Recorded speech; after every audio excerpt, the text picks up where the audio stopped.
So imagine winning a prize for non-invasive facial rejuvenation. Sounds fantastic, but you end up with permanent bruising and swelling, requiring years of surgery to fix it. What a nightmare. This is Tracy's story. Take a look. Hi, Tracy. Hi. How are you? I'm live? Wait a minute, Dr. Tracy. Martin, I'm making a nice cappuccino for you. Nice. Oh, well, can I have one too, please? Yes. This is how I So- start my morning, and so happy to see Dr. Martin there. He should He's be there. fantastic. So, Tracy, what happened? You go somewhere and you get this prize, Yeah. and the prize Yes. is? It was a nothing more than stunning, non-invasive beauty makeover. 400 or 500 people went for the contest. People my age. I'm in my late 50s. So kind of preyed on the middle-agers, oh, good, something where I can, get a complete non-invasive. That was the most important word. Right. But it became very invasive because out of all those people, at 44, I wanted to go back into modeling, and I just needed a little rejuvenation, and that's what I thought I was getting. But I was injected the doctor told me you many were times with the illegal fillers, which I didn't find out for quite a long time until, everybody left town, so to speak. So when you got the illegal fillers, obviously you don't know, people leave town. What do you start seeing? What starts transpiring in your face? It did take a little while. Like Dr. Martin says, I'm a skinny girl, so anytime you fill something up, I look great. And so it was very swollen, but I did have immediate bad, like almost like I was internally bleeding, bruising, but it was flat. So I, actually went to my doctor thinking, something was wrong because I had such terrible bruising every time this guy would inject me, because the doctor tried to tell me it was my vegetarian diet, which it was not. So I don't mean to giggle now. It's been since 2006 I've been going through this. Vegetarian diet, where does that come in? It doesn't. Yeah. It doesn't. Blame something else. Yeah. We have the picture. Thin We're looking at blood, all I don't the know. bruising.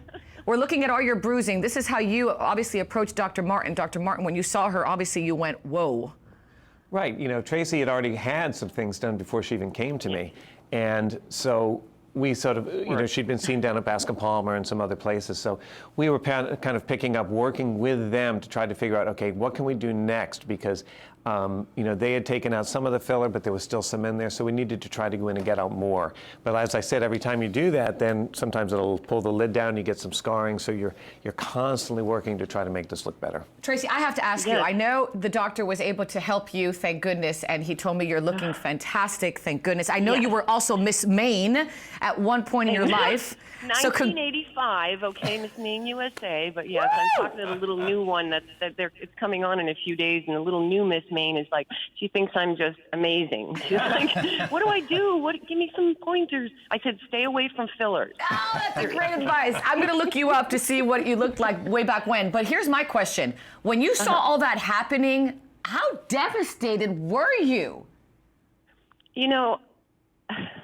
It's been so long and so many emotions, but because Dr. Martin, when I went to him, I was pretty much, okay, this is the way I'm going to look, because as we started to try to take it out, I became more deformed. And, we have one area that we're still working on. Just to this day, it came out. We thought everything was better, and as we start to stimulate areas around the eyes, because not only did we have to do my eyes, but I got old. And 12 years later, I'm 57 now, I had to have a neck lift. I had a brow lift. I had I had all the muscle taken out under my eyes. As he told you, you have to take out the filler with the muscle, which is why it was easier to access the eyelids as opposed to having had it anywhere else in my face. I did have some in my lips. He took it out of my lips. Everything bounced back. Things do bounce back when you take it out. What a nightmare. But in my case, yeah, it's been horrible. And if I did not have this blessed angel surgeon, because I was turned away by everybody, even the top of the top. Because a plastic surgeon is great. They tuck, they pull, they cut. But if you've got lumps and bumps and things going on in the skin or the muscle underneath, they can't pull. No, so Dr. Martin had to sort of like make the canvas all flat again. Oh my and goodness. That has been the chore. Well, Tracy, and without him, I don't know where I would. Which makes it easier. Yeah. That's right. You are beautiful inside and out. Thank you so much for calling us, Tracy. I'm glad too. things are back on track for you. And I'm going to look up Miss Maine back in what, 19 what? 85. 85. 1985, if you go to Google, I was there with Bob Barker and Joan Van Ark, and I really thought I was going to win, you know? But they gave me a bad perm, so. All right. Thank you so much, sweetheart. Do appreciate it. Don't go anywhere else. Bye-bye. Agreed. Agreed. Thank you for the advice. 1985, Bob Barker. Love it. Okay, we only have a few minutes left in the show. I do want to go through some important information for our viewers, so I'm going to quickly do this because I think it's important for y'all to know. Red flags. Let's show you some red flags in case you do go to a doctor. People should look out for this, doctor. One, identify substance and injections. Right. This should come in a package that is labeled. It shouldn't be in an open bottle that you're taking stuff out. Have them discuss the risks and benefits. Don't get pressured into a treatment. If you're not ready, come back. Talk to other people. Have you had treatments? And, you know, you can ask how many units, but don't get hung up on that. Just make sure that the bottles that they're using are legal, approved bottles. Okay, tries to pressure a treatment. Obviously, look out for that. Doesn't say how many units in injections. That's important too, right? Yeah, but make sure it's a real bottle. And then if you're used to getting 40 units, well, hopefully it'll be 40 units again, you know, and just talk to the patient, you know, talk to your doctor. And make sure it's a doctor. Make sure they have a license to practice. Proper board certification. Yes. How imperative is that?